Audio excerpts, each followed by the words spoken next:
ಆತ್ಮೀಯ 10ನೇ ತರಗತಿಯ ವಿದ್ಯಾರ್ಥಿಗಳೇ, ನಿನ್ನೆಯ ತರಗತಿಯಲ್ಲಿ ಇತಿಹಾಸ ವಿಭಾಗದಲ್ಲಿ ಬರತಕ್ಕಂಥ ಬ್ರಿಟಿಷ್ ಆಳ್ವಿಕೆ ಪರಿಣಾಮಗಳು ಎಂಬ ಅಧ್ಯಾಯದ ಬಗ್ಗೆ ನೀವೆಲ್ಲ ತಿಳಿದುಕೊಂಡಿದ್ದೀರಿ.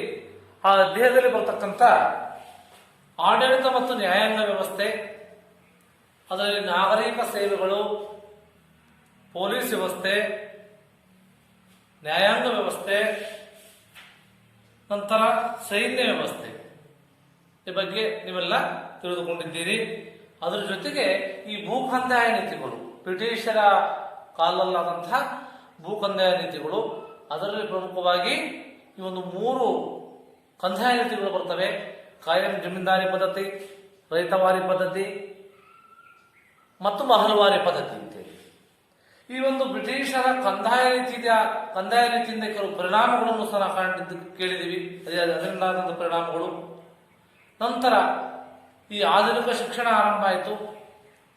ಆಧುನಿಕ ಶಿಕ್ಷಣ ಆರಂಭದ ನಂತರ ಅದರಿಂದಾದ ಪರಿಣಾಮಗಳೇನು ಎಂಬುದರ ಬಗ್ಗೆ ನೀವು ತಿಳಿದುಕೊಂಡಿದ್ದೀರಿ. ಆದರೆ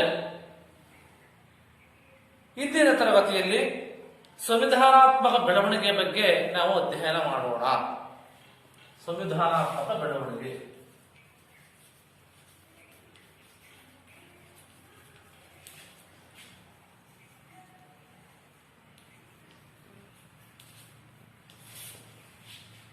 ಭಾರತದಲ್ಲಿ ಬ್ರಿಟಿಷ್ ಆಡಳಿತ ಬೆಳೆದಂತೆ ಸಮಸ್ಯೆಗಳು ಸಹ ಏನಾಗ್ತವೆ?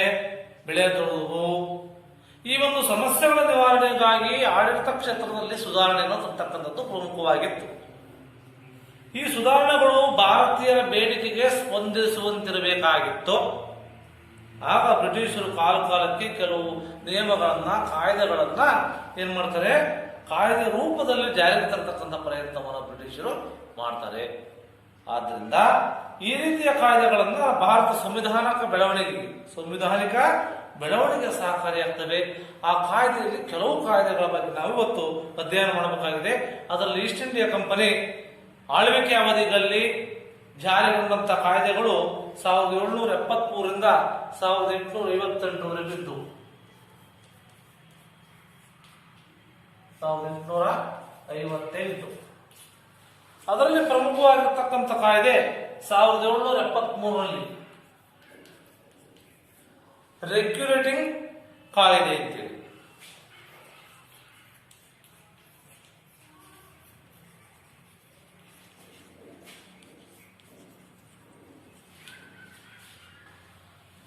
ಈ 1765ರಲ್ಲಿ ಜಾರಿಗೊಂಡಂತಹ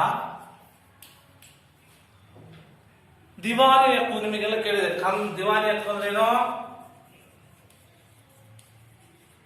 ಕಂದಾಯ ವಸೂಲಿ ಮಾಡತಕ್ಕಂಥ ಹಕ್ಕನ್ನ ದಿವಾನಿ ಹಕ್ಕು ಅಂತ ನಿಮಗೆಲ್ಲ ಹೇಳಿದ್ದೆ. ದಿವಾನಿ ಹಕ್ಕಿನ ನಂತರ ಕಂಪನಿಯ ಅಧಿಕಾರಿಗಳು ಅಪರಿಮಿತ ದುರಾಶೆಗೆ ಒಳಗಾಗಿ ಅಧಿಕಾರಿಗಳನ್ನು ತಮ್ಮ ವೈಯಕ್ತಿಕ ಶ್ರೀಮಂತಿಕೆಯನ್ನು ಹೆಚ್ಚುಪಡಿಸಿಕೊಳ್ಳಲಿಕ್ಕೆ ಬಯಸ್ತಾ ಇದ್ರು. ಭ್ರಷ್ಟಾಚಾರ ವಿಪರೀತವಾಯಿತು. ಆ ಕಾಲದಲ್ಲಿ ಇಂಗ್ಲೆಂಡಿನ ಈ ಶಾಸನ ಸಭೆಯ ಸದಸ್ಯರಾಗಿರ್ತಕ್ಕಂಥ ಎಡ್ಮಂಡ್ ಬರ್ಕ್ ಇವರು ಏನ್ ಮಾಡ್ತಾರಪ್ಪ ಅಂತಂದ್ರೆ, ವಾರ್ಷಿಕವಾಗಿ ಈಸ್ಟ್ ಇಂಡಿಯಾ ಕಂಪನಿಯಿಂದ ಬ್ರಿಟಿಷ್ ಸರ್ಕಾರಕ್ಕೆ ಪಡೆದಿದ್ದಂತಹ ತೆರಿಗೆ ಹಣವನ್ನು ಅಪರಾಧ ತೆರಿಗೆ ಅಂತ ಕಾರಣ. ಅಪರಾಧ ತೆರಿಗೆ.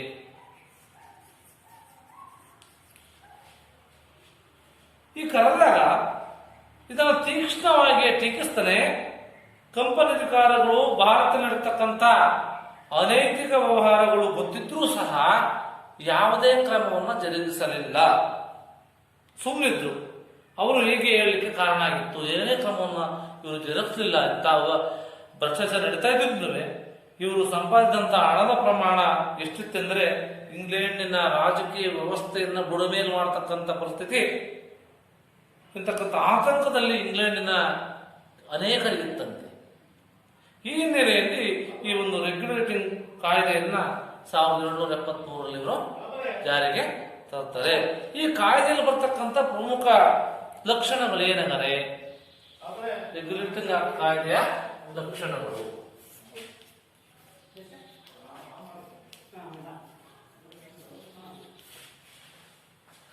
ಈ ಕಾಯ್ದೆಯು ಜಾರಿಗೆ ಬರತಕ್ಕಂಥ ಪೂರ್ವದಲ್ಲಿ ಬ್ರಿಟಿಷರ ಅಧೀನದಲ್ಲಿದ್ದಂತಹ ಪ್ರಾಂತ್ಯಗಳು 3 ಪ್ರೆಸಿಡೆನ್ಸಿಗಳಾಗಿ ವಿಂಗಡಣೆ ಆಗ್ತವೆ.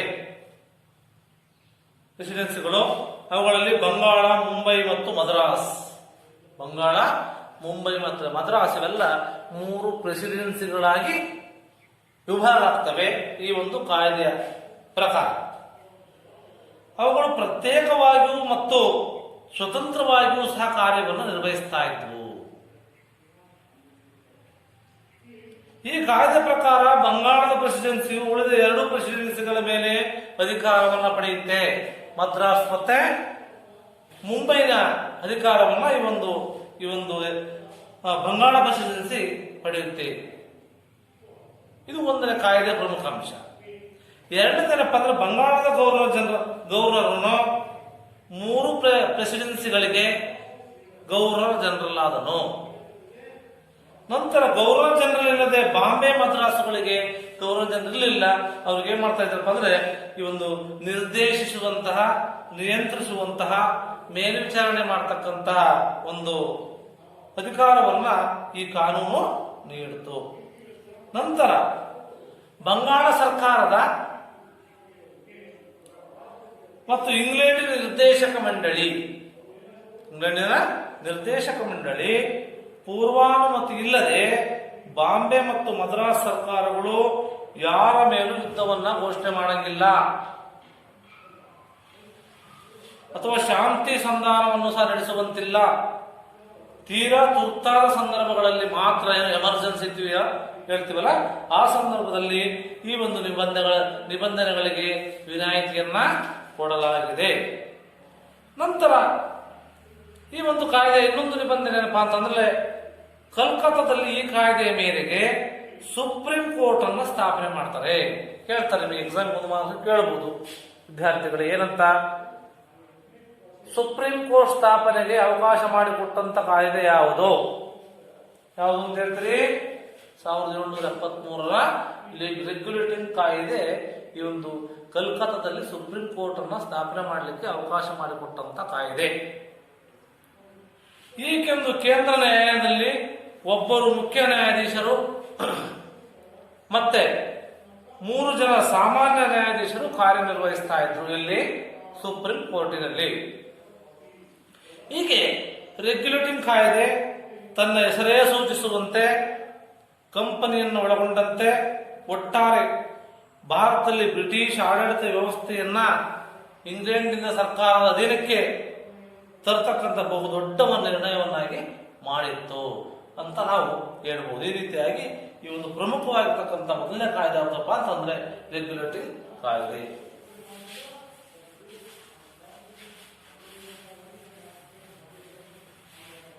ನಂತರ 1784ರ ಪಿಟ್ ಇಂಡಿಯಾ ಕಾಯ್ದೆ ಅಂತ, ಪಿಟ್ಸ್ ಇಂಡಿಯಾ ಕಾಯ್ದೆ 1784ರ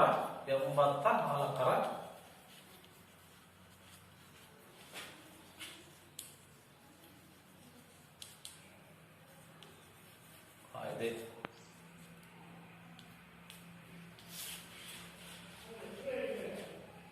ಸಾವಿರದ 1773ರಲ್ಲಿ ನಿಮಗೆಲ್ಲ ಗೊತ್ತಿದೆ ಯಾವ ಕಾಯ್ದೆ? ರೆಗ್ಯುಲೇಟಿಂಗ್ ಕಾಯ್ದೆ. ಈ ಕಾಯ್ದೆಯಲ್ಲಿ ಕೆಲವು ಅನಿಶ್ಚಿತತೆಗಳು ಇದ್ದವು. ಇವುಗಳನ್ನು ನಿವಾರಣೆ ಮಾಡಲಿಕ್ಕೋಸ್ಕರವಾಗಿ ಬ್ರಿಟಿಷ್ ಸರ್ಕಾರ ಅಧಿಕಾರವನ್ನ ಕಂಪನಿ ಸರ್ಕಾರಕ್ಕಿದ್ದಂತ ಅಧಿಕಾರ ಮಿತಿಗಳಿಗೆ ಸ್ಪಷ್ಟ ಪಡಿಸ್ತಕ್ಕಂಥದ್ದು ಈ ಕಾಯ್ದೆ ಮುಖ್ಯ ಉದ್ದೇಶ ಆಗಿತ್ತು. ಈ ಇಂಗ್ಲೆಂಡಿನ ಸರ್ಕಾರ ಈ ಕಾಯ್ದೆಯಲ್ಲಿ ಹೊಸ ನಿಬಂಧನೆಗಳನ್ನು ಹೇರುವುದರ ಮೂಲಕ ಈ ಭಾರತೀಯ ಕಂಪನಿಯ ಸರ್ಕಾರವನ್ನು ನಿರ್ಣಾಯಕವಾಗಿ ನಿಯಂತ್ರಣ ಮಾಡಲಿಕ್ಕೆ ಹೊರಡುತ್ತೆ. ಆದ್ರಿಂದ ಮತ್ತೊಂದು ಪ್ರಮುಖ ಅಂಶ 1784ರ ಪಿಟ್ಸ್ ಇಂಡಿಯಾ ಕಾಯ್ದೆಯ ಮತ್ತೊಂದು ಪ್ರಮುಖ ಅಂಶ ಅಂದ್ರೆ ನಿಯಂತ್ರಣಾ ಮಂಡಳಿ.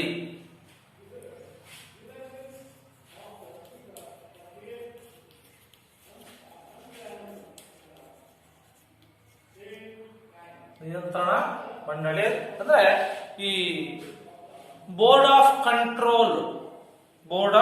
ಕಂಟ್ರೋಲ್ ಎಂತಕ್ಕಂಥ 6 ಜನ ಕಮಿಷನರ್ ಒಳಗೊಂಡಂತಹ ಹೊಸ ಸಂಸ್ಥೆಯನ್ನು ಹುಟ್ಟಾಕುತ್ತೆ ಈ ಒಂದು ಕಾಯ್ದೆಯ ಪ್ರಕಾರವಾಗಿ. ಇಲ್ಲಿ ಪ್ರಮುಖವಾಗಿ ಗಮನಿಸಬೇಕಾಗಿರ್ತಕ್ಕಂಥ ಅಂಶ ಯಾವ್ದಪ್ಪ ಅಂತಂದ್ರೆ, ಈ ಹಿಂದೆ ಇದ್ದಂತ ನಿರ್ದೇಶನ ಮಂಡಳಿ ನಿರ್ದೇಶನ ಮಂಡಳಿ ಇತ್ತು, ಇದಕ್ಕೂ ಮುಂಚೆ ಇತ್ತು.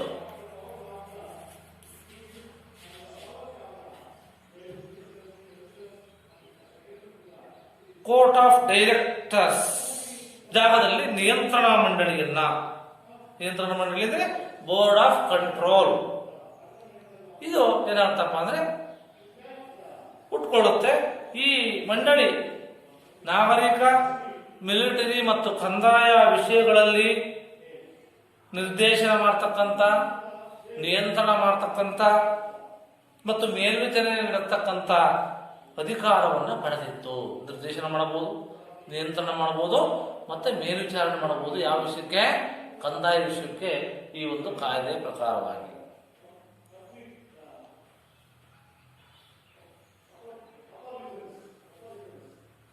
ಇಂಗ್ಲೆಂಡಿನ ನಿರ್ದೇಶಕ ಮಂಡಳಿ ಮತ್ತು ನಿಯಂತ್ರಣ ಮಂಡಳಿ ಎರಡೂ ಜಾರಿಯಲ್ಲಿತ್ತು. ನಿಯಂತ್ರಣ ಮಂಡಳಿ ಮತ್ತು ನಿರ್ದೇಶನ ಮಂಡಳಿ ಎರಡೂ ಸಹ ಜಾರಿಯಲ್ಲಿದ್ವು.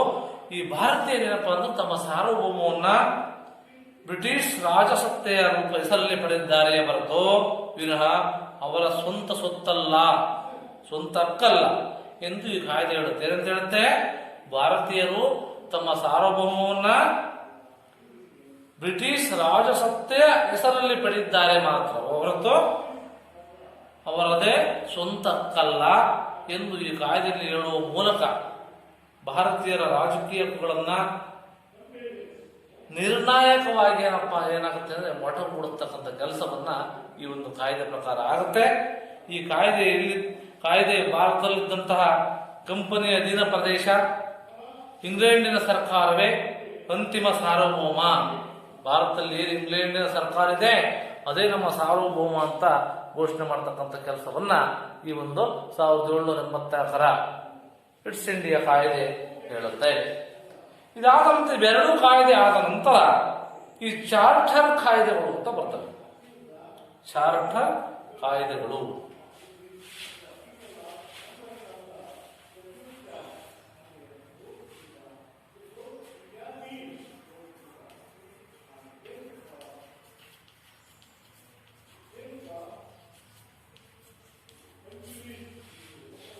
ಏನ್ ಚಾರ್ಟರ್ ಕಾಯ್ದೆಗಳು ಅಂದ್ರೆ? ಚಾರ್ಟರ್ ಕಾಯ್ದೆಗಳ ಪ್ರಮುಖ ಉದ್ದೇಶ ಏನಪ್ಪ ಅಂತಂದ್ರೆ ಭಾರತದಲ್ಲಿ ಈಸ್ಟ್ ಇಂಡಿಯಾ ಕಂಪನಿ ಪರವಾನಗಿಯನ್ನ ವಿಸ್ತಾರ ಮಾಡಬೇಕು. ಉದ್ದೇಶ ಏನು? ಭಾರತದಲ್ಲಿ ಈಸ್ಟ್ ಇಂಡಿಯಾ ಕಂಪನಿಯನ್ನ ಪರವಾನಗಿಯನ್ನು ವಿಸ್ತಾರ ಮಾಡಬೇಕು ಅಂತ ಉದ್ದೇಶಕ್ಕೋಸ್ಕರವಾಗಿ 1793 1800 ಎಷ್ಟು 13 ನಂತರ 1833 ಮತ್ತು 1853 ಈ ಚಾರ್ಟರ್ ಕಾಯ್ದೆಗಳು ಜಾರಿಗೆ ತರಲಾಯಿತು. ಪ್ರತಿ 20 ವರ್ಷಕ್ಕೊಮ್ಮೆ ಕಂಪನಿ ಪರವಾನಗಿಯನ್ನ ನವೀಕರಣ ಮಾಡತಕ್ಕಂಥ ಸಂದರ್ಭದಲ್ಲಿ ಇಂಗ್ಲೆಂಡಿನ ಸರ್ಕಾರ ಹೊಸ ನೀತಿಗಳನ್ನ ಈ ಕಾಯ್ದೆಯಲ್ಲಿ ಸೇರಿಸ್ತು. 21 ವರ್ಷಕ್ಕೊಂಥರ ಏನ್ ಮಾಡ್ತಾ ಇದ್ರು? ಪರವಾನಗಿ, ಪರ್ಮಿಷನ್ ಅಂತ ಕೊಡ್ತೀವಲ್ಲ ಅದನ್ನು ಕೊಡ್ತಾ ಇದ್ದು. ಈ 4 ಕಾಯ್ದೆಯಲ್ಲಿ 1813 ಮತ್ತು 1833 ಕಾಯ್ದೆ ವಿವಿಧ ಕಾರಣಗಳಿಂದ ಪ್ರಮುಖವಾಗಿತ್ತು ಅಂತ ಹೇಳ್ತಾರೆ. ವಿವಿಧ ಕಾರಣಗಳಿಂದ 1813 1833 ಬಹಳ ಪ್ರಮುಖವಾಗಿತ್ತು ಅಂತ. ಯಾಕೆ ಅಂತ ಮುಂದೆ ತಿಳ್ಕೊಳ್ಳೋಣ. ಅದರಲ್ಲಿ ಪ್ರಮುಖವಾಗಿ 1813ರ ಚಾರ್ಟರ್ ಕಾಯ್ದೆ. 1813ರ ಚಾರ್ಟರ್ ಕಾಯ್ದೆ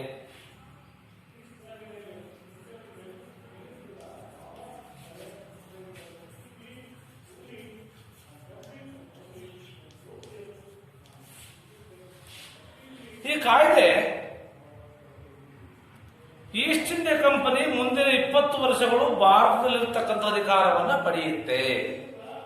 1803ರ ಚಾರ್ಟರ್ ಕಾಯ್ದೆಯ ಪ್ರಮುಖ ಅಂಶ ಏನಪ್ಪ ಅಂತಂದ್ರೆ ಈಸ್ಟ್ ಇಂಡಿಯಾ ಕಂಪನಿ 20 ವರ್ಷಗಳ ಕಾಲ ಭಾರತದಲ್ಲಿರಲಿಕ್ಕೆ ಪರವಾನಗಿ ಅಧಿಕಾರವನ್ನು ಪಡೆತಕ್ಕಂಥದ್ದು. ಈ ಕಾಯ್ದೆ ಜಾರಿಗೊಳ್ತಕ್ಕಂಥ ಪೂರ್ವದಲ್ಲಿ ಭಾರತದಲ್ಲಿ ವ್ಯಾಪಾರ ಮಾಡ್ತಕ್ಕಂಥ ಅಧಿಕಾರವನ್ನ ಕಂಪನಿಗೆ ಮಾತ್ರವಲ್ಲದೆ ಇಚ್ಛೆ ಇರ್ತಕ್ಕಂಥವ್ರೆಲ್ಲರಿಗೂ ನೀಡಬೇಕೆಂದು ದೊಡ್ಡ ಹೋರಾಟ ನಡೆಯುತ್ತೆ. ಕಂಪನಿ ಮಾತ್ರ ವ್ಯಾಪಾರ ಮಾಡೋಂಗಿಲ್ಲ, ಯಾರು ಇಷ್ಟಪಡ್ತಾರೆ ಅವರೆಲ್ಲ ವ್ಯಾಪಾರ ಮಾಡಬಹುದು ಅಂತೇಳಿ ಇದು ಹೋರಾಟ ನಡೆಯುತ್ತೆ. ಈ ಹಿನ್ನೆಲೆಯಲ್ಲಿ ಇಚ್ಛೆ ಇಲ್ಲದವರಿಗೂ ಸಹ ಏನ್ ಮಾಡಬೇಕು, ಈ ಕಾಯ್ದೆಯನ್ನ ಅವಕಾಶವನ್ನು ಮುಕ್ತವಾಗಿಸ್ತು ಈ ಒಂದು 1803ರ ಚಾರ್ಟರ್ ಕಾಯ್ದೆ. ಇದರ ಪರಿಣಾಮವಾಗಿ ಏನಪ್ಪಾ ಅಂದ್ರೆ ಮುಕ್ತ ವ್ಯಾಪಾರದ ಹೊಸ ಸೆಕೆ ಆರಂಭವಾಗುತ್ತೆ. ಇಲ್ಲಿ ಭಾರತದಲ್ಲಿ ಮುಕ್ತವಾಗಿ ಯಾರು ಬೇಕಾದ್ರೂ ಇಷ್ಟ ಬಂದರೂ ಏನ್ ಮಾಡಬಹುದು, ವ್ಯಾಪಾರವನ್ನು ಮಾಡಬಹುದು. ಬರೀ ಅವರೇ ಏನ್ ಮಾಡಬೇಕು ಅಂತೇನಿಲ್ಲ ಅಂತೇಳಿ ಅವರು ಈ ಒಂದು ಚಾರ್ಟರ್ ಕಾಯ್ದೆ ಹೇಳುತ್ತೆ. ನಂತರ ಅನುಮತಿ ಮತ್ತು ಪರವಾನಗಿ ಹೊಸ ಕಾಲ ಆರಂಭವಾಗುತ್ತೆ. ಅನುಮತಿ ಮತ್ತೆ ಪರವಾನಗಿಯನ್ನು ಕೊಡ್ತಕ್ಕಂಥ ಹೊಸ ಕಾಲ ಈ ಒಂದು 1803ರ ಚಾರ್ಟರ್ ಕಾಯ್ದೆ ಪ್ರಮುಖ ಅಂಶವಾಗಿತ್ತು. ಇನ್ನು ಮುಂದೆ ಗವರ್ನರ್ ಜನರಲ್ ಮತ್ತು ಸೇನೆಯ ಮುಖ್ಯಸ್ಥರನ್ನ ನಿರ್ದೇಶನ ಮಂಡಳಿ ನೇಮಕ ಮಾಡತಕ್ಕಂಥ ಅಧಿಕಾರವನ್ನು ಹೊಂದಿತ್ತು ಅಂತ ಹೇಳುತ್ತೆ ಈ ಕಾಯ್ದೆ.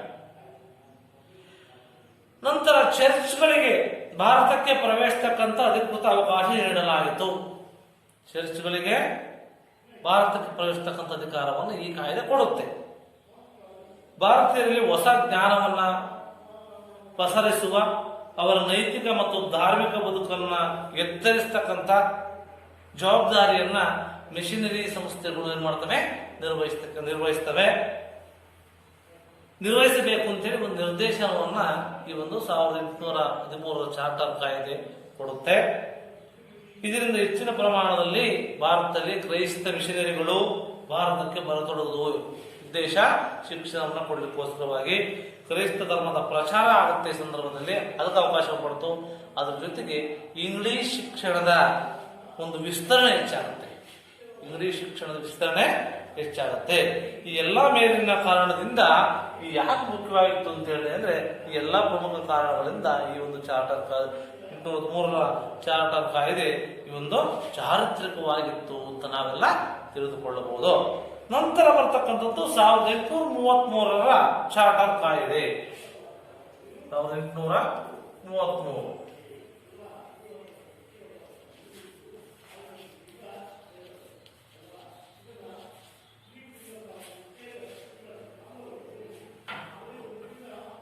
ಈ ಕಾಯ್ದೆ ಅನುಷ್ಠಾನಕ್ಕೆ ಬರ್ತಕ್ಕಂಥ ಪೂರ್ವದಲ್ಲಿ ಭಾರತ ಒಟ್ಟು ವ್ಯವಸ್ಥೆಯನ್ನ ಮತ್ತಷ್ಟು ಸುಧಾರಿಸಬೇಕು. ಈಗ ಕ್ರೈಸ್ತ ಮಿಷನರಿಗಳು ಬಂದವೆ, ಇಂಗ್ಲಿಷ್ ಶಿಕ್ಷಣಕ್ಕೂ ಸಹ ವಿಸ್ತರಣೆ ಆಗಿದೆ ಅಂತಂದ ಮೇಲೆ ಈ ಕಾಯ್ದೆ ತಂದ ಮೇಲೆ ಇನ್ನು 1833ರ ಕಾಯ್ದೆ ಪ್ರಕಾರನೂ ಸಹ ಅನುಷ್ಠಾನಕ್ಕೆ ಬರ್ತಕ್ಕಂಥ ಪೂರ್ವದಲ್ಲಿ ಭಾರತದಲ್ಲಿ ಒಟ್ಟು ಮತ್ತಷ್ಟು ವ್ಯವಸ್ಥೆಯನ್ನು ಸುಧಾರಿಸತಕ್ಕಂಥ ಉದ್ದೇಶ ಈ ಕಾಯ್ದೆ ನೆಲೆಯಾಗಿತ್ತು. ಈಸ್ಟ್ ಇಂಡಿಯಾ ಕಂಪನಿಗೆ ಮುಂದಿನ 20 ವರ್ಷಗಳ ಕಾಲ ಪರವಾನಗಿಯನ್ನು ಮತ್ತೆ ನೀಡಿದಾಗ ಆದರೆ ಈ ಒಂದು ಕಾಯ್ದೆಯ ಪ್ರಮುಖ ಅಂಶಗಳೇನೆಂದರೆ ಇದೇ ಕಾಯ್ದೆ ಹೇಳುತ್ತೆ, ಏನ್ ತೀರ್ಮಾನ ಮಾಡುತ್ತೆ ಅಂತಕ್ಕಂಥ ನಾವು ಇಲ್ಲಿ ತಿಳಿಬೇಕಾಗುತ್ತೆ. ಅದರಲ್ಲಿ ಪ್ರಮುಖವಾಗಿ ಬಂಗಾಳದ governor general Bharat governor general ಆಗ್ತಾನೆ. 1833 ಚಾರ್ಟರ್ ಕಾಯ್ದೆ ಪ್ರಕಾರ ಬಂಗಾಳದ ಗವರ್ನರ್ ಜನರಲ್ ಇತ್ತಲ್ಲ, ಅವನೇನಾಗ್ತಾನೆ ಭಾರತದ ಗವರ್ನರ್ ಜನರಲ್ ಆಗಿ ನಾಮಕರಣವನ್ನು ಮಾಡಲಾಗುತ್ತೆ. ನಂತರ ಭಾರತ ಎಲ್ಲಾ ವ್ಯಾಪಾರಿ ಸರಕುಗಳನ್ನ ನಿರ್ದೇಶನ ಮಾಡ್ತಕ್ಕಂಥ, ನಿಯಂತ್ರಣ ಮಾಡ್ತಕ್ಕಂಥ, ಮೇಲ್ವಿಚಾರಣೆ ಮಾಡ್ತಕ್ಕಂಥ ಅಧಿಕಾರವನ್ನ ಗವರ್ನರ್ ಜನರಲ್ ಪಡೆದನು. ಅರ್ಥ ಆಯ್ತಾ? ಭಾರತ ಏನು ವ್ಯಾಪಾರ ಮಾಡ್ತಾರೆ, ವ್ಯಾಪಾರಿ ಸರಕುಗಳನ್ನ ನಿಯಂತ್ರಿಸಬೇಕು, ನಿರ್ದೇಶನ ಮಾಡಬೇಕು, ಮೇಲ್ವಿಚಾರಣೆ ಮಾಡ್ತಕ್ಕಂಥ ಅಧಿಕಾರವನ್ನು ಈ ಕಾಯ್ದೆ ಕೊಡುತ್ತೆ. ನಂತರ ದೇಶಿ ಸಂಸ್ಥಾನಗಳ ಜೊತೆಗೆ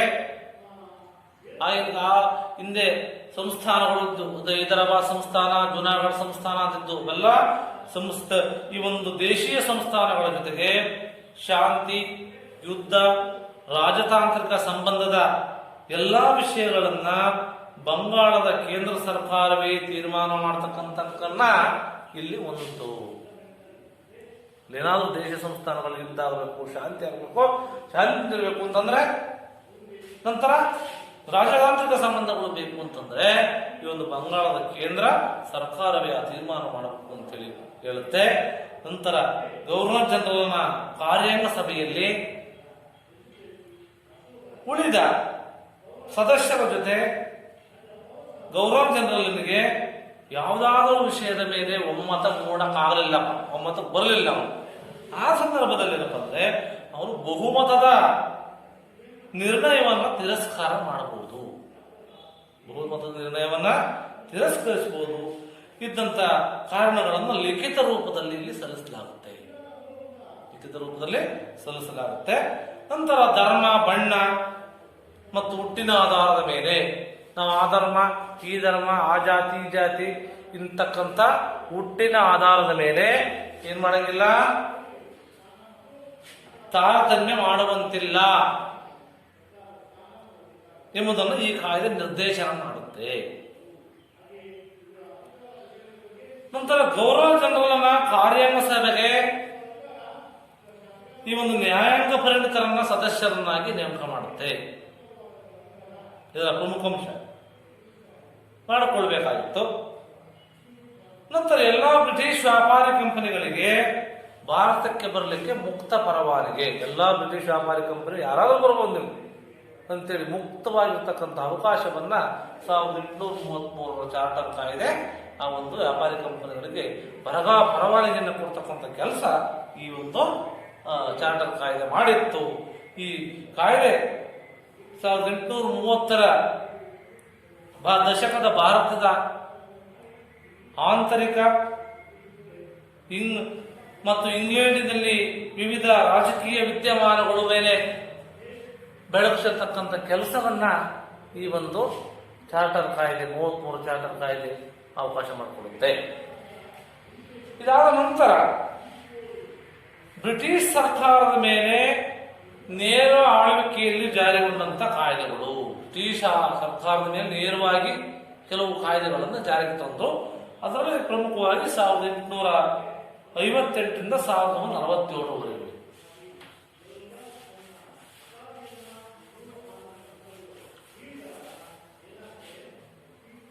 ಸಾವಿರದ 1858ರಿಂದ 1947 ನಮ್ಮ ದೇಶಕ್ಕೆ ಸ್ವಾತಂತ್ರ್ಯ ಬರುವವರೆಗೂ ಸಹ ಈ ಒಂದು ಬ್ರಿಟಿಷ್ ಸರ್ಕಾರಕ್ಕೆ ನೇರ ಆಳ್ವಿಕೆಯಲ್ಲಿ ಏನಾಗುತ್ತೆ, ಕೆಲವು ಜಾರಿಯಾದ ಕಾಯ್ದೆಗಳ ಬಗ್ಗೆ ನಾವು ಈಗ ತಿಳ್ಕೊಳ್ಬೇಕಾಗುತ್ತೆ.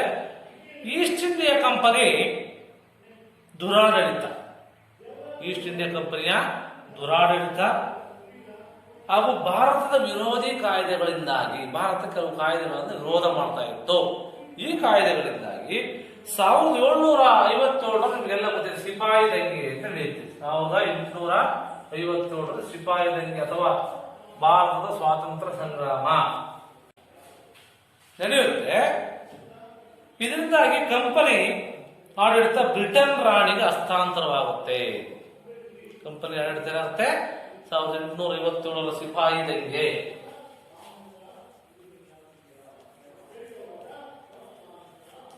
ಅಥವಾ ಭಾರತ ಪತ್ರ ಸ್ವಾತಂತ್ರ್ಯ ಸಂಗ್ರಾಮ ಅಂತ ಹೇಳ್ತೀವಿ, ಇದು ನಡೆಯುತ್ತೆ.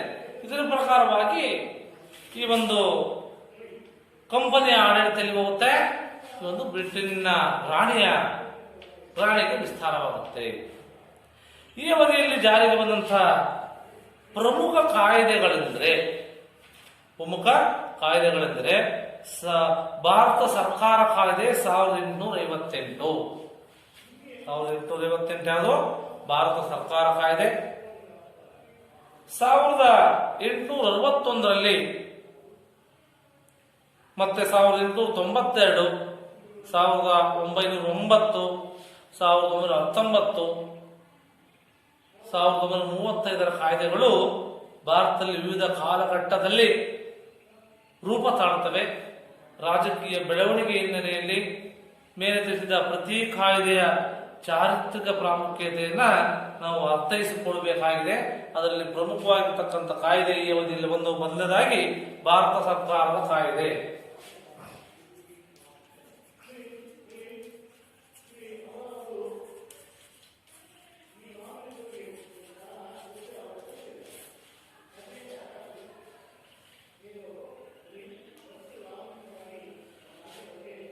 ಈ ಕಾಯ್ದೆಯನ್ನ 1857ರಲ್ಲಿ ಸೈನಿಕ ಮತ್ತು ನಾಗರಿಕ ಕ್ರಾಂತಿ ಹಿನ್ನೆಲೆಯಲ್ಲಿ ಅರ್ಥೈಸಿಕೊಳ್ಳಬೇಕು. ನಾವು ಭಾರತವು ಬ್ರಿಟಿಷ್ ಸರ್ಕಾರದ ನೇರ ಆಳ್ವಿಕೆಗೆ ಒಳಪಡುವಂತಾಯಿತು. ಬ್ರಿಟಿಷರ ನೇರ ಆಳ್ವಿಕೆ ಒಳಪಡತಕ್ಕಂಥ ಪ್ರಮುಖ ಕಾಯ್ದೆಯಾಗಿತ್ತು. ಇದು ನವೆಂಬರ್ 1, 1858ರಂದು ನವೆಂಬರ್ 1, 1858ರಲ್ಲಿ ಬ್ರಿಟನ್ನ ರಾಣಿ ವಿಕ್ಟೋರಿಯಾ ಒಂದು ಘೋಷಣೆ ಹೊರಡಿಸ್ತಾರೆ. ಬ್ರಿಟನ್ನ ರಾಣಿ ಯಾರು?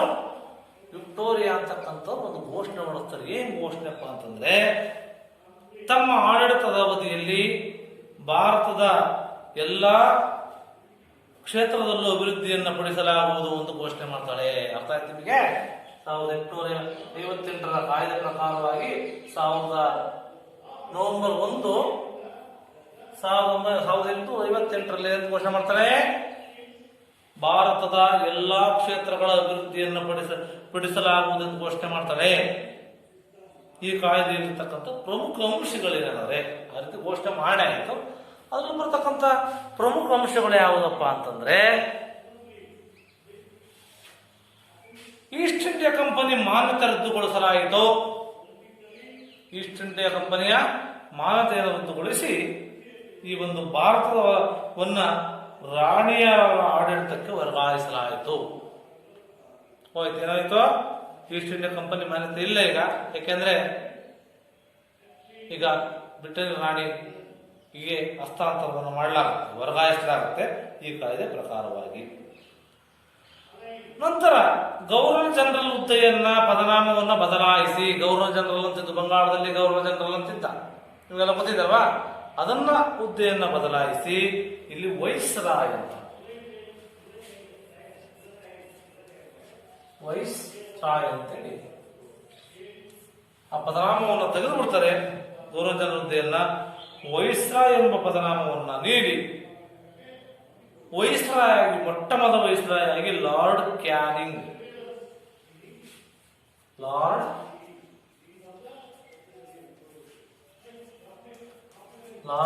ಬರ್ತಾರೆ. ಮೊಟ್ಟ ಮೊದಲ ವೈಸ್ರಾಯ್ ಇದ್ದೆ. ಕೇಳ್ತಾರೆ ಮಕ್ಕಳ ಏನಂತ?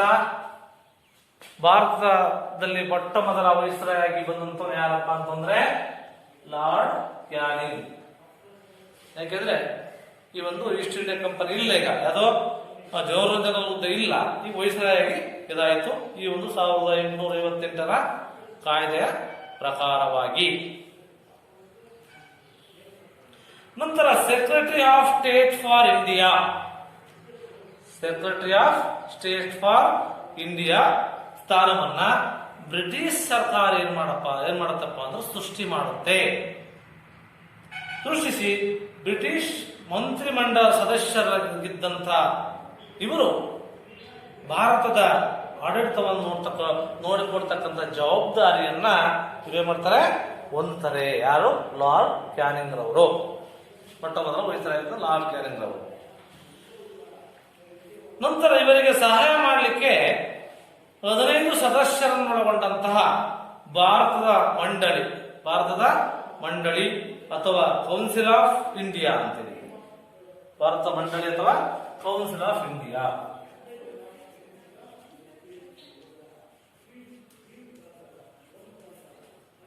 ಕೌನ್ಸಿಲ್ ಆಫ್ ಇಂಡಿಯಾ ಅಂತಕ್ಕಂಥದ್ದು ಈ ಕಾಯ್ದೆ ಪ್ರಕಾರವಾಗಿ ಬರುತ್ತೆ.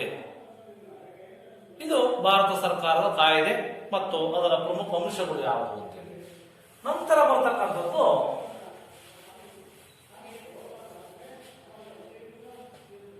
1861ರ ಭಾರತೀಯ ಪರಿಷತ್ ಕಾಯ್ದೆ.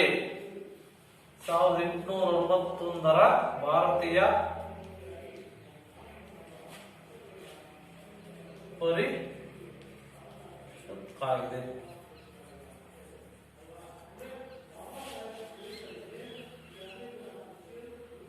ಈ ಕಾಯ್ದೆ 1858ರ ಘಟನೆಯ ನಂತರ ಜಾರಿಗೊಂಡಂತ ಪ್ರಮುಖ ಕಾಯ್ದೆಯಾಗಿತ್ತು.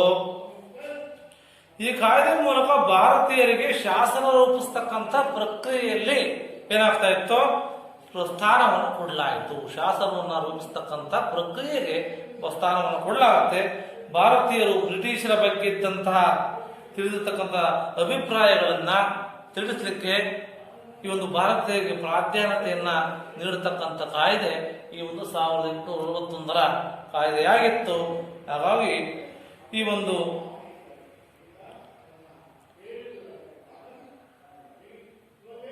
ಹೇಳಲಾಗುತ್ತೆ. ನೆಕ್ಸ್ಟ್, ಈ ಕಾಯ್ದೆಯ ಪ್ರಮುಖ ಅಂಶಗಳೇನಪ್ಪ ಹಾಗಾದ್ರೆ?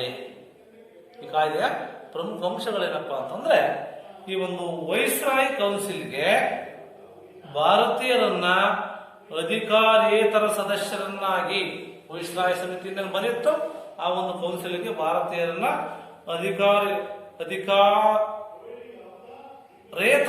ಸದಸ್ಯರನ್ನಾಗಿ ನಾಮಕರಣವನ್ನ ಮಾಡಲಾಗುತ್ತೆ. ತುರ್ತು ಸಂದರ್ಭದಲ್ಲಿ ಸುಗ್ರೀವಾಜ್ಞೆಯನ್ನ ಹೊರಡಿಸಬಹುದು. ತುರ್ತು ಸಂದರ್ಭದಲ್ಲಿ ಸುಗ್ರೀವಾಜ್ಞೆಯನ್ನು ಹೊರಡಿಸ್ತಕ್ಕಂಥ ಅಧಿಕಾರವನ್ನ ಗವರ್ನರ್ ಜನರಲ್ಗೆ ಮಾತ್ರ ನೀಡಲಾಗುತ್ತೆ. ಗೊತ್ತಾಯ್ತಾ? ಇದರ ಈ ಒಂದು ಕಾಯ್ದೆಯ ಪ್ರಮುಖ ಅಂಶಗಳು.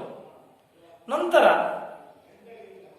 1892ರ ಭಾರತೀಯ ಪರಿಷತ್ ಕಾಯ್ದೆ.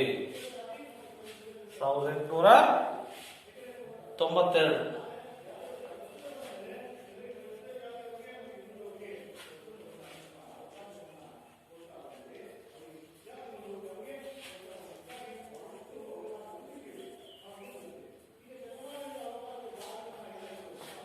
ಈ ಒಂದು ಕಾಯ್ದೆ 1861ರ ಕಾಯ್ದೆಯ ಮುಂದುವರೆದ ಕಾಯ್ದೆ.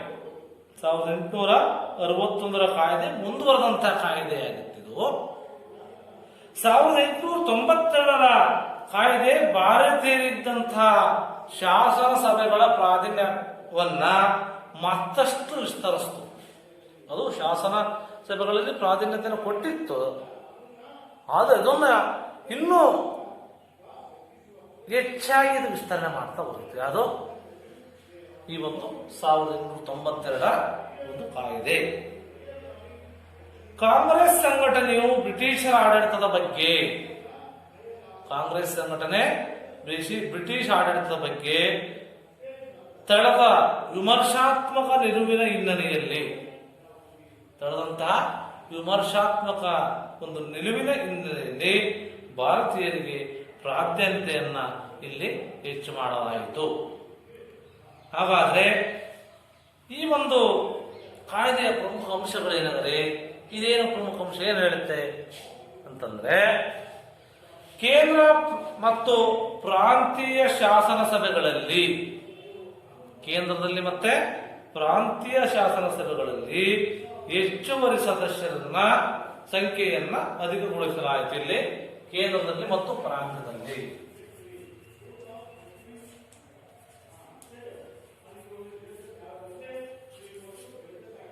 ಹೆಚ್ಚು ಏನ್ ಮಾಡತಕ್ಕಂಥ ಸಭೆಗಳಲ್ಲಿ ಹೆಚ್ಚುವರಿ ಸದಸ್ಯರ ಸಂಖ್ಯೆಯನ್ನ ಅಧಿಕಗೊಳಿಸಲಾಯಿತು ಈ ಒಂದು ಕಾಯ್ದೆ ಪ್ರಕಾರ. ಶಾಸನ ಸಭೆ, ಲೆಜಿಸ್ಲೇಟಿವ್ ಕೌನ್ಸಿಲ್ ಅಂತ. ಲೆಜಿಸ್ಲೇಟಿವ್ ಕೌನ್ಸಿಲ್ ಅಂದ್ರೆ ಶಾಸನ ಸಭೆ.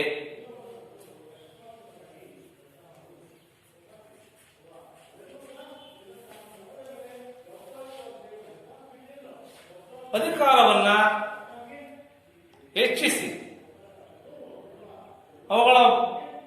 ಅವುಗಳಲ್ಲಿ ಬಜೆಟ್ ಬಗ್ಗೆ ಚರ್ಚಿಸ್ತಕ್ಕಂಥ ಅಧಿಕಾರವನ್ನ ಈ ಒಂದು ಕಾಯ್ದೆ ನೀಡುತ್ತೆ. ಆ ಕಾಯ್ದೆ 1892ರ ಪರಿಷತ್ ಕಾಯ್ದೆ ಆ ಅವಕಾಶವನ್ನ ನೀಡುತ್ತೆ. 6 ದಿನಗಳ ಮುಂಚೆ ಮುನ್ಸೂಚನೆ ನೀಡಿ, ಏನೇ ಒಂದು ತೀರ್ಮಾನ ಮಾಡಬೇಕು ಅಂತಂದ್ರೆ 6 ದಿನಗಳ ಮುಂಚೆ ಮುನ್ಸೂಚನೆ ನೀಡಬೇಕು.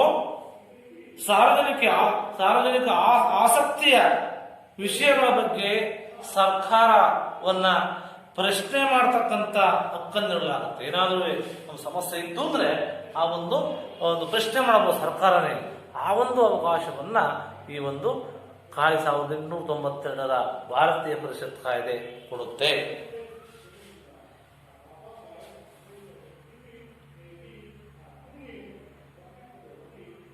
ನಂತರ ಬರ್ತಕ್ಕಂಥದ್ದು 1909ರ ಭಾರತೀಯ ಪರಿಷತ್ ಕಾಯ್ದೆ.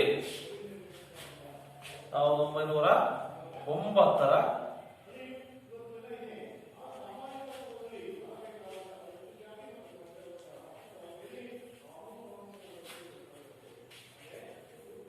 ಪರಿಷತ್ ಕಾಯ್ದೆ. ಈ ಕಾಯ್ದೆಯನ್ನ ಮಿಂಟೋ ಮಾರ್ಲೆ ಸುಧಾರಣಾ ಕಾಯ್ದೆ ಅಂತ ಕರಿತೀವಿ. ಮಿಂಟೋ ಮಾರ್ಲೆ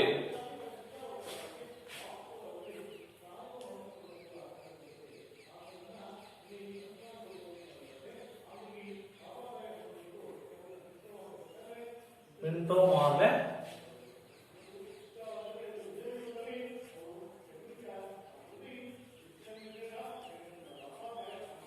ಮಿಂಟೋ ಮಾರ್ಲೆ ಸುಧಾರಣಾ ಕಾಯ್ದೆ. ನಿಮಗೆ ಎಕ್ಸಾಮ್ ಅಲ್ಲಿ ಕೇಳ್ತಾರೆ ಇದನ್ನ. 1909ರ ಮಿಂಟೋ ಮಾರ್ಲೆ ಕಾಯ್ದೆಯ ಪ್ರಮುಖ ಅಂಶಗಳು ಯಾವುವು ಅಂತ ಕೇಳ್ಬೋದು. ಯಾಕೆಂದ್ರೆ ಲಾರ್ಡ್ ಮಿಂಟೋ ಅಂತಕ್ಕಂಥವನು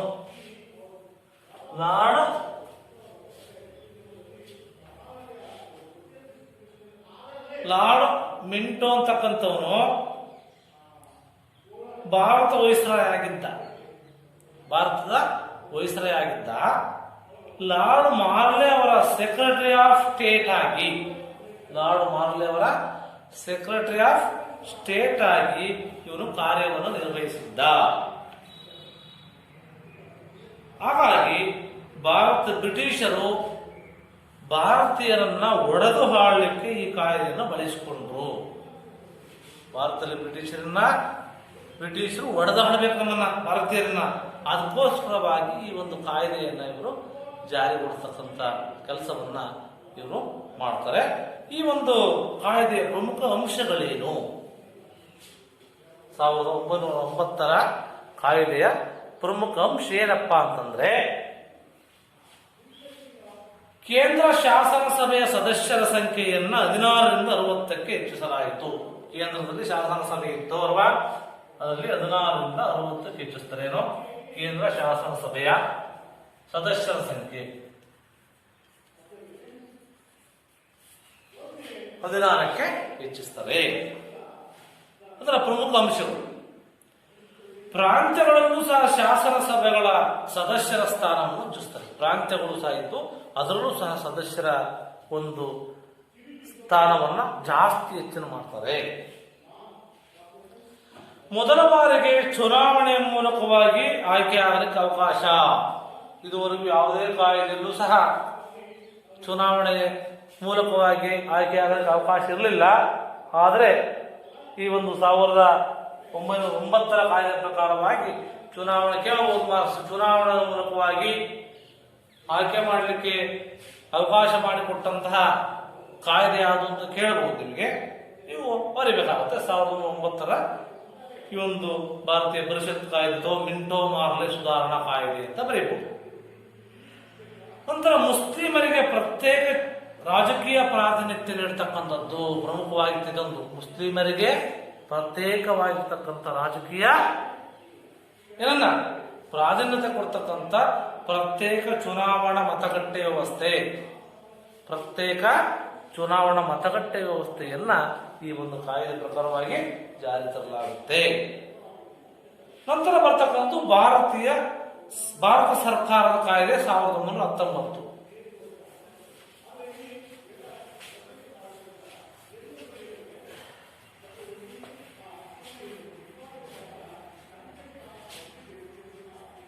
ಭಾರತ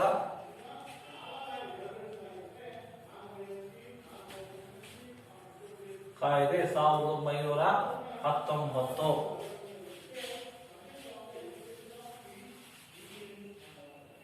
ಈ ಕಾಯ್ದೆಯನ್ನ ಮಾಂಟೆಗೋ ಚೇಮ್ಸ್ಬರ್ಗ್ ಸುಧಾರಣಾ ಕಾಯ್ದೆ ಅಂತ ಕರಿತೀವಿ. ಈ ಕಾಯ್ದೆಯನ್ನ ಮಾಂಟೆಗೋ ಚೇಮ್ಸ್ಬರ್ಗ್ ಸುಧಾರಣಾ ಕಾಯ್ದೆ ಅಂತ ಕರಿತಾರೆ. ಕೇಳ್ತಾರೆ ನಿಮಗೆ ಅದನ್ನ. ಈ ಮೊದಲ ಮಹಾಯುದ್ಧ 1914ರಿಂದ 1918 ನಡೆಯುತ್ತೆ. 1918 ನಡೆಯುತ್ತೆ. ಈ ಸಂದರ್ಭದಲ್ಲಿ ಭಾರತೀಯರನ್ನ ಯುದ್ಧದಲ್ಲಿ ಬ್ರಿಟಿಷರ ಪರವಾಗಿ ಭಾಗವಹಿಸಲಿಕ್ಕೆ ಪ್ರೇರೇಪಿಸುತ್ತಾರೆ. ಗೊತ್ತಾಯ್ತಾ? ಈ ಹಿನ್ನೆಲೆಯಲ್ಲಿ ಈ ಕಾಯ್ದೆಯನ್ನು ಜಾರಿಗೆ ತರ್ತಾರೆ. ಸೆಕ್ರೆಟರಿ ಆಫ್ ಸ್ಟೇಟ್ ಆಗಿದ್ದಂತ ಮಾಂಟೆಗೋ ಎಂತಕ್ಕಂಥವನು ಬ್ರಿಟಿಷರ ಸಂಸತ್ತಿನಲ್ಲಿ 28/1917ರಲ್ಲಿ 28/1917ರಲ್ಲಿ ಏನ್ ಮಾಡ್ತಾರಪ್ಪ ಅಂತಂದ್ರೆ ಮಾಡಿದಂತ ಘೋಷಣೆ ಹಿನ್ನೆಲೆಯಲ್ಲಿ ಈ ಕಾಯ್ದೆಯನ್ನ ರೂಪಿಸ್ತಾರೆ.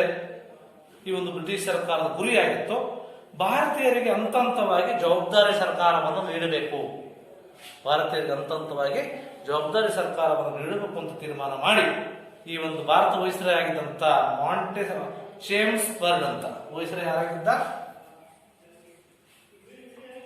ಚೇಮ್ಸ್ ಬರ್ಡ್. ಇವನು ಏನ್ ಮಾಡ್ತಾನಪ್ಪ ಅಂತಂದ್ರೆ ಈ ಒಂದು ರಾಜಕೀಯ ಸುಧಾರಣೆಗೆ ಧ್ವನಿಗೂಡಿಸಿದ ಪರಿಣಾಮವಾಗಿ 1919ರಲ್ಲಿ ಭಾರತೀಯ ಪರಿಷತ್ ಕಾಯ್ದೆಯನ್ನ ಏನ್ ಮಾಡ್ತಾನೆ, ಜಾರಿಗೆ ತರ್ತಾನೆ. ಈ ಒಂದು ಕಾಯ್ದೆಯ ಪ್ರಮುಖ ಅಂಶಗಳೇನಾಗಾದ್ರೆ ಅಂತಂದ್ರೆ ಈ ಒಂದು ಕೇಂದ್ರದಲ್ಲಿ ದ್ವಿಶಾಸಕಾಂಗ ರಚನೆಗೆ ಅವಕಾಶವನ್ನು ಮಾಡಿಕೊಳ್ಳಲಾಗುತ್ತೆ. ಅದರಲ್ಲಿ ಶಾಸನ ಸಭೆ, ಕೆಳಮನೆ ಮತ್ತು ಮೇಲ್ಮನೆ. ಕೇಂದ್ರದಲ್ಲಿ ದ್ವಿಶಾಸಕಾಂಗ ಸಭೆ ರಚನೆಗೆ ಅವಕಾಶ ಮಾಡಿಕೊಟ್ಟಂತ ಕಾಯ್ದೆ ಯಾವುದು ಅಂತಂದ್ರೆ ಈ ಒಂದು ಭಾರತ ಸರ್ಕಾರ 1919ರ ಕಾಯ್ದೆ. ಪ್ರಾಂತ್ಯಗಳಲ್ಲಿ ದ್ವಿಸರ್ಕಾರ ಪದ್ಧತಿಗೆ ಅವಕಾಶ. ಪ್ರಾಂತ್ಯಗಳಲ್ಲಿ ಏನು ಬರ್ಬೋದು? ದ್ವಿಸರ್ಕಾರ ಪದ್ಧತಿಗೆ ಅವಕಾಶವನ್ನ ಮಾಡಿಕೊಡಲಾಯಿತು. ಭಾರತಕ್ಕೆ ಹೈ ಕಮಿಷನ್ ನೇಮಕ ಮಾಡಲಾಯಿತು. ಅನಂತರ ಸ್ವಯಂ ಆಡಳಿತವುಳ್ಳಂತಹ ಆಡಳಿತ ಸಂಸ್ಥೆಗಳಿಗೆ ಅಭಿವೃದ್ಧಿಗೆ ಭರವಸೆ ನೀಡಲಾಗುತ್ತೆ. ಕೇಂದ್ರದ ಬಜೆಟ್ನಿಂದ ಪ್ರಾಂತ್ಯಗಳ ಬಜೆಟ್ಗೆ ಬೇರ್ಪಡಿಸ್ತಕ್ಕಂಥ ಕೆಲಸ ಆಗುತ್ತೆ. ನಂತರ ಪ್ರತ್ಯೇಕ ಚುನಾವಣಾ ಮತಗಟ್ಟ ವ್ಯವಸ್ಥೆಯನ್ನ ಮುಸ್ಲಿಮರಿಗೆ ಮಾತ್ರ ಕೊಟ್ಟಿದ್ರು. ಅನಂತರ ಮುಸ್ಲಿಮು, ಸಿಕ್ಕು, ಆಂಗ್ಲೋ ಭಾರತೀಯರು ಮತ್ತು ಯುರೋಪಿಯನ್ನರು ಸಹ ವಿಸ್ತರಣೆ ಮಾಡತಕ್ಕಂಥ ಕೆಲಸವನ್ನ 1919ರ ಕಾಯ್ದೆ ಮಾಡುತ್ತೆ. ನಂತರ ಬರ್ತಕ್ಕಂಥದ್ದು 1935ರ ಭಾರತ ಸರ್ಕಾರದ ಕಾಯ್ದೆ, ಕೊನೆಯ ಕಾಯ್ದೆ. 1935ರ ಭಾರತ ಸರ್ಕಾರ ಕಾಯ್ದೆ.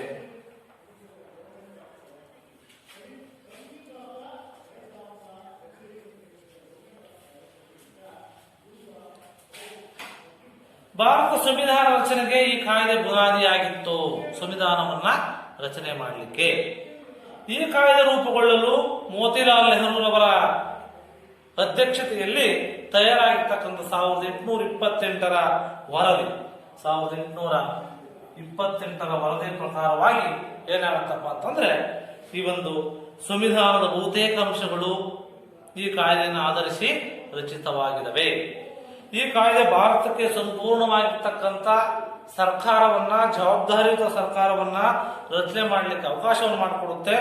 ಈ ಒಂದು ಬ್ರಿಟಿಷ್ ಭಾರತ ಪ್ರಾಂತ್ಯಗಳಿಗೆ ಮಾತ್ರ ಅನ್ವಯ, ದೇಶೀಯ ಸಂಸ್ಥಾನಗಳಿಗೂ ಇದು ಅನ್ವಯ ಆಗಬೇಕು ಅಂತ ತೀರ್ಮಾನ ಮಾಡುತ್ತೆ. ಈ ಕಾಯ್ದೆಯ ಪ್ರಮುಖ ಅಂಶಗಳೇನಪ್ಪಾ ಅಂತಂದ್ರೆ ಬ್ರಿಟಿಷ್ ಪ್ರಾಂತ್ಯದ ದೇಶೀಯ ಸಂಸ್ಥಾನಗಳು ಮತ್ತು ಆಶ್ರಿತ ರಾಜರುಗಳನ್ನು ಒಳಗೊಂಡಂತಹ ಅಖಿಲ ಭಾರತ ಒಕ್ಕೂಟವನ್ನ ರಚಿಸಲಿಕ್ಕೆ ಅವಕಾಶ ಮಾಡಿಕೊಡಲಾಯಿತು. ಅಖಿಲ ಭಾರತ ಒಕ್ಕೂಟವನ್ನು ರಚನೆ ಮಾಡಲಿಕ್ಕೆ ಇಲ್ಲಿ ಅವಕಾಶ ಮಾಡಿಕೊಡಲಾಯಿತು. ನಂತರ ಕೇಂದ್ರದಲ್ಲಿ ದ್ವಿಸರ್ಕಾರ ಸ್ಥಾಪಿಸಲಾಯಿತು. ಹೇಳಿದೆ, ದ್ವಿಸರ್ಕಾರವನ್ನ ಕೇಂದ್ರದಲ್ಲಿ ಸ್ಥಾಪನೆ ಮಾಡಲಾಯಿತು. ನಂತರ ಭಾರತೀಯ ರಿಸರ್ವ್ ಬ್ಯಾಂಕ್ ಸ್ಥಾಪನೆಗೆ ಅವಕಾಶ ಮಾಡಿಕೊಟ್ಟಂತ ಕಾಯ್ದೆ ಕೇಳ್ತಾರೆ ನಿಮಗೆ. 1935ರ ಭಾರತ ಸರ್ಕಾರ ಕಾಯ್ದೆ ಭಾರತದಲ್ಲಿ ರಿಸರ್ವ್ ಬ್ಯಾಂಕ್ ಸ್ಥಾಪನೆಗೆ ಅವಕಾಶ ಮಾಡಿಕೊಟ್ಟಿದ್ದು ಯಾವ್ದಂತ ಹೇಳ್ತಾರೆ?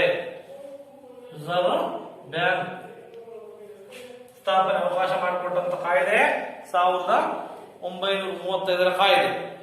ನಂತರ ಭಾರತ ಪ್ರಾಂತ್ಯಗಳಲ್ಲಿ ದ್ವಿಸರ್ಕಾರ ಪದ್ಧತಿಯನ್ನು ರದ್ದುಗೊಳಿಸಿ ಪ್ರಾಂತ್ಯಗಳಿಗೆ ಸ್ವಾಯತ್ತತೆಯನ್ನು ನೀಡಲಾಗುತ್ತೆ ಈ ಒಂದು ಕಾಯ್ದೆ ಪ್ರಕಾರವಾಗಿ. ನಂತರ ಭಾರತದಲ್ಲಿ ಫೆಡರಲ್ ಕೋರ್ಟ್ ಅನ್ನ ಸ್ಥಾಪನೆಗೆ ಅವಕಾಶ ಮಾಡಿಕೊಡುತ್ತೆ. ಫೆಡರಲ್ ಕೋರ್ಟ್ ಅನ್ನ ಸ್ಥಾಪನೆ.